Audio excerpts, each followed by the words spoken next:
Good evening. You're watching the news at 7:30 on ATV. I'm Edna. And I'm Emily Su. Here's a look at tonight's top stories. Siwa Leung urges public to consider cap on mainland visitors in context of plunging retail sales. Public support for June 4th vigil at lowest in 6 years as organizers hope for record turnout. Security Minister says Hong Kong's gun control laws adequate as police trace source of weapons in Kowloon Bay shooting. Retail sales in Hong Kong have plunged nearly 10%, the biggest drop since 2009. Business in jewelry, watches and luxury goods in particular has fallen sharply as mainland visitors spend less these days. Chief Executive Leung Chun-ying is urging the public to consider that in deciding whether the number of mainland visitors should be cut down.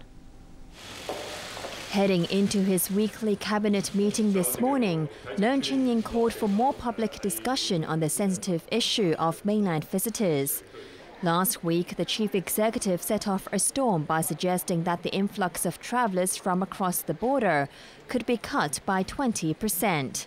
Share prices of property firms and retailers were hit, and business groups set up in alarm, showing the flip side to concerns that Hong Kong's quality of life has been sacrificed for the tourist dollars mainlanders spend here. Leung today urged the public to discuss the issue further in the context of falling retail sales over the past 2 months. He said the public feedback last week had been useful for the Hong Kong and central governments to look into the issue, and the latest retail sales figures out today should now be considered. The government this afternoon reported a 9.8% plunge in retail sales for April, compared with a year earlier. It was the biggest single monthly drop since 2009. Sales of jewelry, watches and clocks and valuable gifts, which are mostly snapped up by mainlanders, dropped by almost 40%. The government explained that part of the reason could be a higher comparison base with gold sales, which spiked a year ago when prices plunged drastically. It specifically noted that visitors were spending less after a prolonged period of brisk retail growth. At the same time, sales of other goods which are staple fare for local consumers held firm, reflecting the still positive local consumer sentiment amid full employment.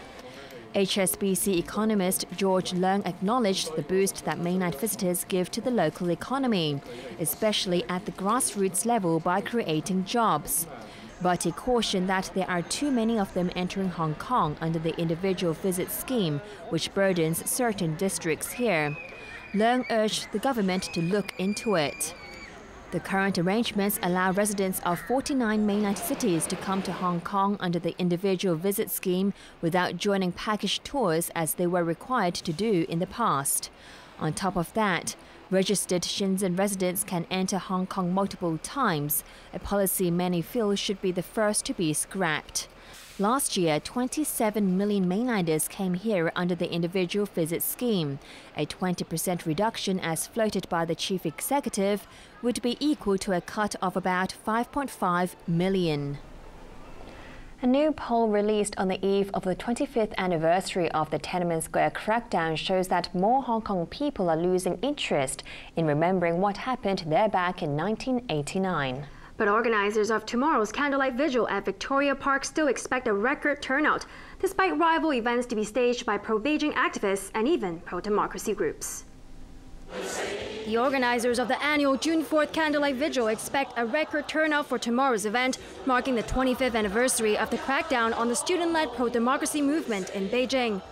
But while they're optimistic, a Hong Kong University poll out today suggests people here are losing interest in remembering the military operation in Tiananmen Square, which shocked the world back in 1989.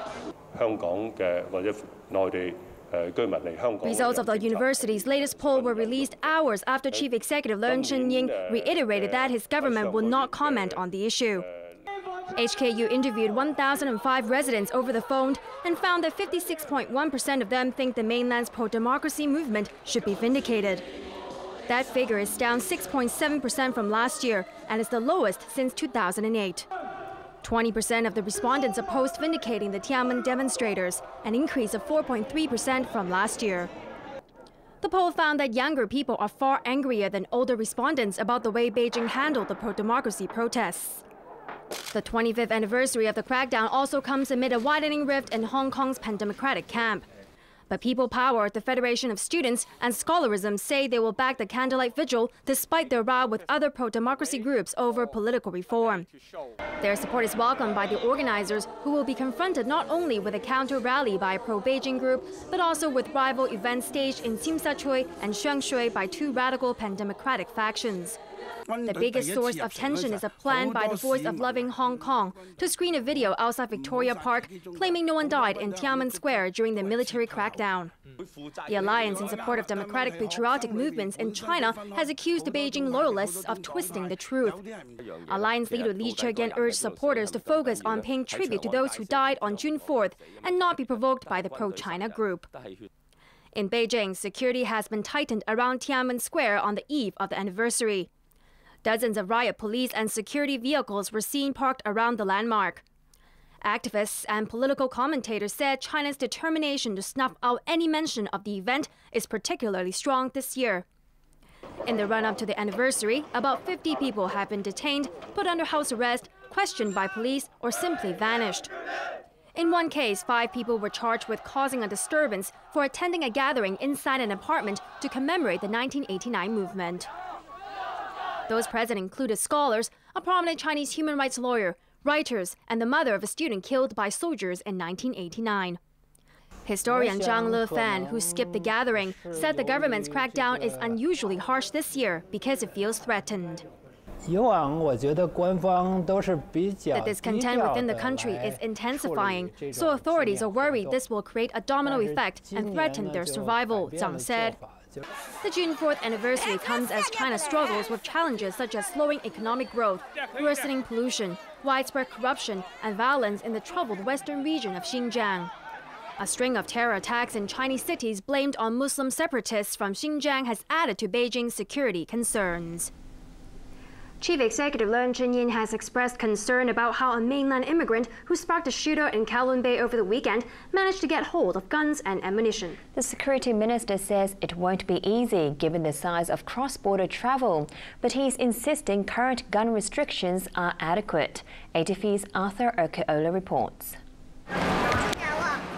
2 days after the crime drama played out live on TV, police are still maintaining a heavy presence during investigations at this public housing block in Kowloon Bay.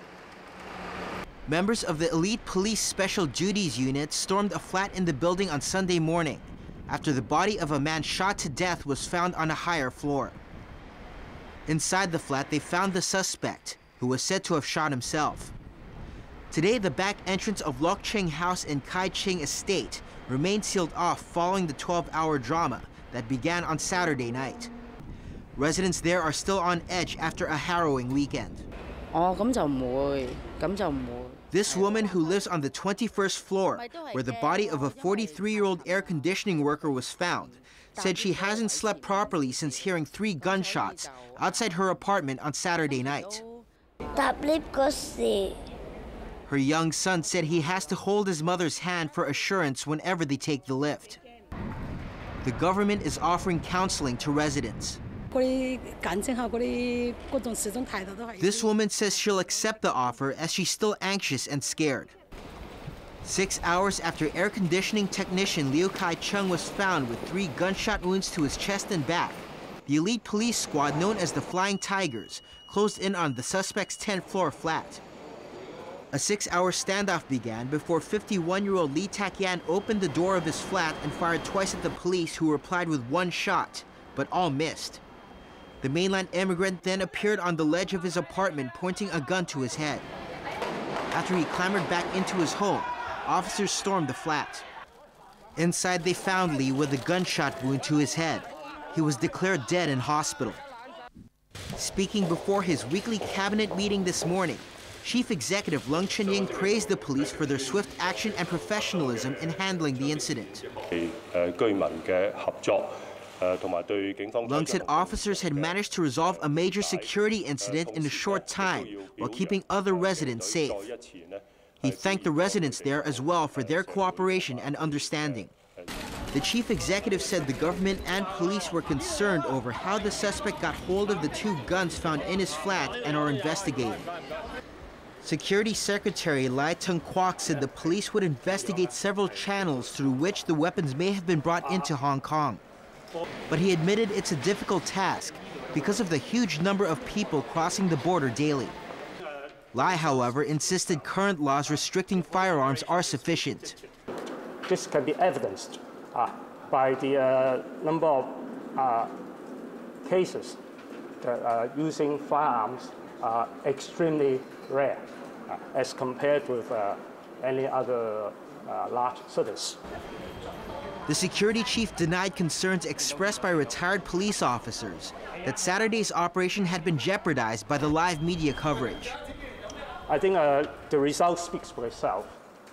The whole operation has been conducted very smoothly, and of course the media themselves have fulfilled their duties in reporting, while the police has conducted a very successful operation. Relatives of the suspected gunman were at the Fushan Public Mortuary in Sha Tin this morning to identify his body. Lee had lived alone in the building for a year, moving in after serving a 1-year jail sentence for a knife attack on a former neighbor in Yuen Long in 2011. In that case, a psychological report said he had difficulty controlling his emotions, but was not likely to become violent again. Arthur Urquiola, ATV News. The MTRC has admitted that the Sha Tin to Central link will be delayed for 5 months because of an archaeological find at a station being built in To Kwa Wan. But lawmakers fear work could be stalled indefinitely, and they're blaming both the government and the MTRC for making the wrong judgment call about the site right from the start. This morning, 14 lawmakers checked the progress of archaeological excavation at To Kwa Wan Station, where construction work has been disrupted by the discovery of ancient wells and artifacts. Their inspection came as the MTRC revealed for the first time how long the Sha Tin to Central link could be held up. At this moment, the time impact is about 5 months. And we are discussing with government about the weight and different method or different procedures in terms of construction technique to see whether we can recover some of the time. The MTRC says the decision to halt construction near one of the wells pushed back the original plan to install a machine to bore a tunnel. But lawmakers believe a 5-month delay is too optimistic. That's as of today. They don't know what's becoming underground in future, right? The archaeologists are literally spooning the earth around the site. So it would mean the entire rail link is going to be delayed indefinitely. Most of the next archaeological report is due in September. Former KCRC boss Michael Tian, who chairs LegCo's Railway Subcommittee, said the MTRC should be able to change the design to accommodate both the station and the archaeological find. He cited the example of a metro station in the Greek capital, Athens. Information and technology sector lawmaker Charles Mok blamed the government and the railway operator for deciding to build To Kwa Wan Station on the former Sacred Hill site. The government or MTR have made a judgment error in the sense that they believe that because the Sacred Hill was basically cleared up during the war, after the Second World War, so they believe that there should be minimal archaeological finds underneath. And so that got us into the troubles that we have today. Mok demanded that the authorities say as soon as possible what they will do with the historical relics and ancient wells. It's also very important for the government to clarify the decision criteria that it will have in order to decide whether or not the artifacts that will be found or have been found are going to be relocated, whether there should be an on-site museum for the Sacred Hill at the same time that there is a MTR station underneath. That is also feasible. The MTRC said all options are worth considering, but a final decision will be made when the archaeological work is completed. The $79.8 billion Sha Tin Central Link was originally expected to begin operation in 2018. Before the lawmakers arrived, several groups staged rival protests outside the station. One group urged the MTRC to continue the project, while two others demanded that construction of To Kwa Wan Station be halted. The MTRC has also come under fire for a 2-year delay in the high-speed rail link to Guangzhou. And work is behind schedule in 3 other projects: West Island, South Island East, and Kwun Tong Line Extension. Still to come on ATV's main news tonight. HOS flats going for under $1 million, but they are in faraway Tai-O. 91-year-old woman in U.S. sets marathon world record. What happens out there is real. Get the latest European news and current affairs. Whatever happens, when it happens. You are always the first to know. Check in current news. European Journal, tonight at 8. Challenge humans' limits, even beyond those. Endure pain and strains. Conquer dangers and fears. Limits could be unlimited.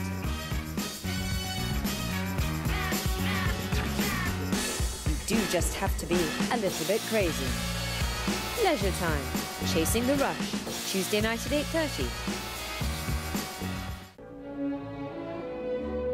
Summer is coming, celebrating the arrival of fabulous summer in the City of Music.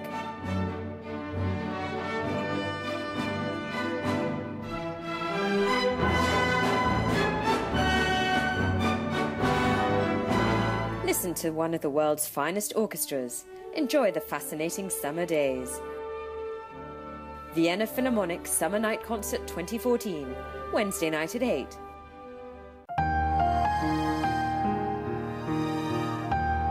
We lost our son in a traffic accident. We miss him. He had told us of his intention to be an organ donor, so we honored his wish. I want to help others too. I will share this act of love. Support organ donation. Register online. Family support is important. Find out Britain's top antiques enthusiast.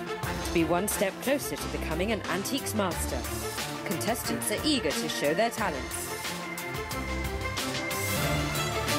Now, the competition starts.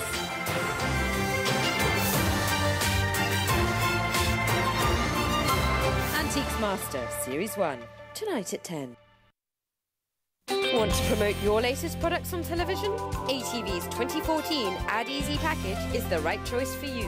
Our promotion reaches as far as the Pearl River Delta region and southern China. And our price starts at just $68,000. Call 2992-8890 or our mainland hotline now.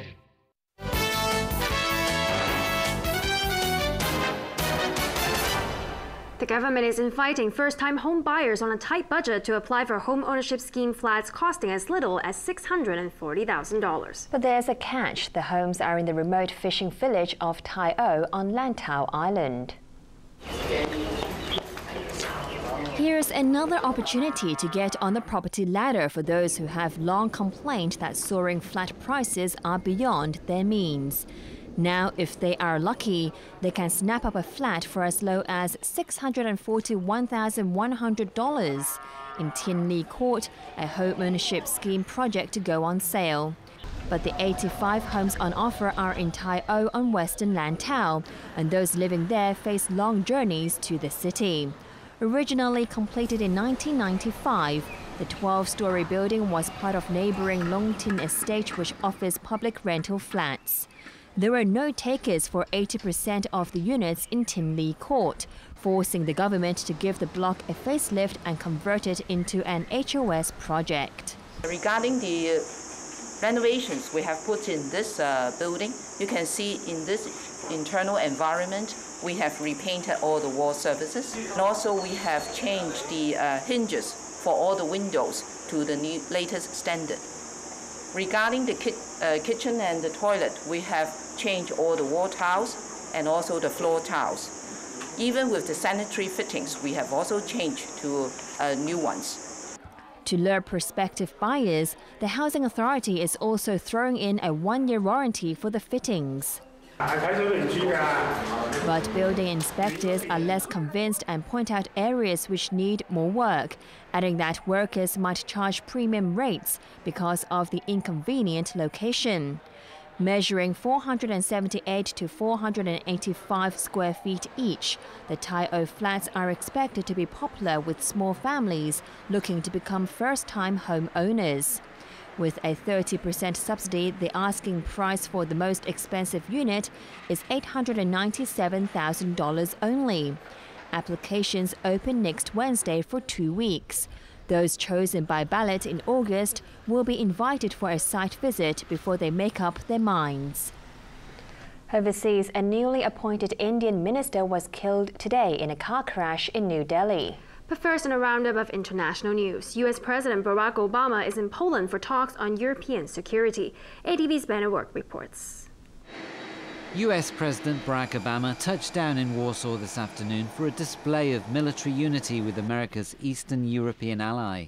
I'm starting the visit here because our commitment to Poland's security, as well as the security of our allies in Central and Eastern Europe, is a cornerstone of our own security, and it is sacrosanct. This means Poland will be used as a base for NATO campaigns, and Obama spoke in front of a dozen freshly delivered U.S. fighter jets. We've begun rotating additional ground troops and F-16 aircraft into Poland, and this is going to help our forces train together. It's going to help our forces support NATO air missions. His trip comes amid concerns over civil war in Ukraine, following the US-backed ousting of its former government and widespread rebellion against moves to join Europe in eastern regions. Later in the week, Obama will meet G7 leaders in Brussels and is expected to tell them to pressure Russia to stay out of Ukrainian politics. India's Rural Development Minister Gopinath Mundi died today in a head-on car collision in the capital, New Delhi. He was appointed just over a week ago to newly elected Prime Minister Narendra Modi's right-wing Hindu government. Mundi, who was 64, was rushed to hospital where he died from cardiac arrest. The driver of the other car was arrested. Mundi was Deputy Chief Minister in the western state of Maharashtra from 1995 to 1999 and elected twice to India's lower house of parliament. People in government-controlled parts of Syria poured into polling stations today to vote in an election that's expected to be won by current President Bashar al-Assad. The country is in the middle of a civil war between Assad's forces and Western-backed militants, some of whom are linked to al-Qaeda. Rebel fighters have been stepping up attacks recently to try to disrupt the vote, which the US and its allies have dismissed as a sham. Assad is running against two relatively unknown candidates, the first time in half a century that Syrians have been offered a choice. Tehran is recovering from an enormous dust storm that roared through the Iranian capital yesterday evening, killing at least 4 people and injuring 30 others. The storm whipped up winds of up to 110 kilometers per hour, blocking out the sun and knocking down trees. It also caused power cuts in some neighborhoods. Other cities in central Iran were also hit by the storm, but there were no reports of any casualties. Ben O'Rourke, ATV News. Time now for sports with Raymond Yang. So, another big name will be missing in Brazil. Well, that's right. Colombia will be without their star striker. Radamel Falcao has been dropped because of injury. The hitman, nicknamed the Tiger, will not be displaying his ferocious goal-poaching skills in Brazil. Radamel Falcao was reluctantly dropped from Colombia's World Cup squad after failing to recover from knee injury. Falcao himself agreed that he would not be an asset to his country if he's not 100% fit. Hosts and favorites Brazil held an open training session ahead of their warm-up match with Panama later tonight. Coach Luis Felipe Scolari says he's pleased with his players, who are all in good shape, except for 3 who were expected to shake off minor injuries before they meet Croatia in the opening World Cup game next week. Also expressing his confidence in Brazil is FIFA chief Sepp Blatter, who was in a South American country to hand over the coveted trophy to President Dilma Rousseff. "I won't need to remind you that Brazil has already won the World Cup 5 times," he said. For her part, the Brazilian leader promised to show the world a marvelous party, despite the massive street protests demanding better social services. England's players are in the US state of Florida acclimatizing before they head down to Brazil, where humidity is high. Everybody's really focused and ready to go, and there's a real professional feel around the squad. Everybody knows exactly what's expected of them. For veteran midfielder Frank Lampard, Brazil is his last World Cup. He's also leaving Chelsea after 13 years at the English Premiership giants. The 36-year-old, who's Chelsea's all-time record goal scorer, is out of contract and is expected to join a US club next season. And if you can't go to the World Cup, then why not bring the World Cup to you? That's what inmates at a high-security prison in Peru did. Their mock tournament, featuring prisoners from 12 countries, came complete with trophies. Several of them, in fact, in case any gets stolen. Finally, in sports, a woman in the US has proved that age is no barrier to becoming a world beater. Nearly 25,000 runners took part in the San Diego Rock and Roll Marathon. But there was no doubt who was the star of the show. I'm Harriet Thompson, and I'm 91 years old, and I'm running the marathon at San Diego for the 15th time. Thompson, who overcame cancer of the palate, took part in her first marathon when she was 76. This year, she overcame the sweltering heat and finished in 7 hours, 7 minutes and 42 seconds, a world record for the fastest marathon by a woman 90 years or older. Oh, my favorite part's at the end. When I get over that finish line, that's the best part. Thompson said this was her last marathon, but then that's what she also said last year. And a look at the weather before we go. It was still hot today, but the sunshine was replaced by clouds. Temperatures ranged from 28.4 to 31.3 degrees, while the relative humidity was between 72 and 86%. Winds were moderate coming in from the southwest. Let's check on the ultraviolet reading. The maximum recorded for the day was 9. Tomorrow's UV index will be about 10. Now for a look at the weather in the region. Thundery showers associated with a trough of low pressure are affecting inland Guangdong. And now the satellite images. Cloud bands are covering most parts of southern China. Here's what we can expect over the next few days. Mainly cloudy with a few showers tomorrow, but there will also be sunny periods. Temperatures will range from 28 to 32 degrees. Hot with sunny spells and a few showers for the rest of the week.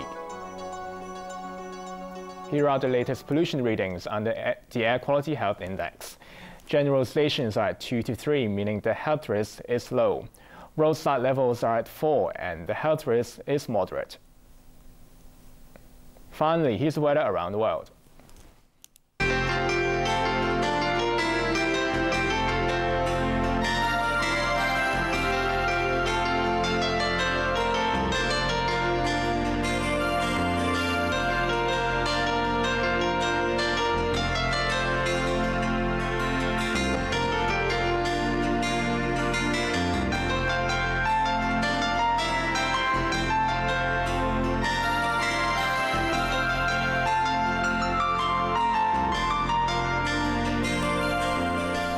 That's our main news for Tuesday night. We'll have an update in 1 hour. I'm Edna. I'm Raymond Yang. And I'm Emily Sue. Thank you for watching ATV. Good night. Good night.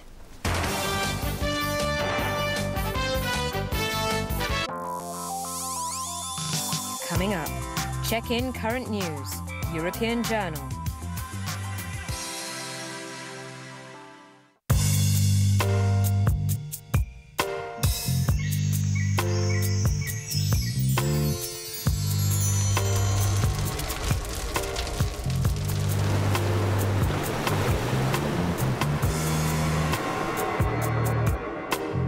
Elemental Evolution, ATV Miss Asia Pageant 2014 is now inviting applications.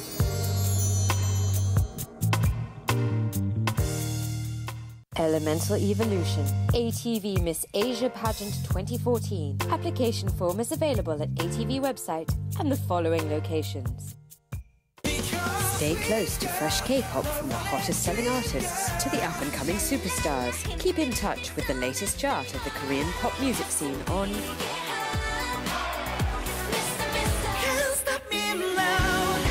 Samsung Digital Special, Pops in Seoul, Thursday at 6:25. Recall mammals' life in the age of dinosaurs. Though threatened by the extreme peril of death, these brilliant creatures survived in their way. Figure out the key to mammals' reversal of fortune.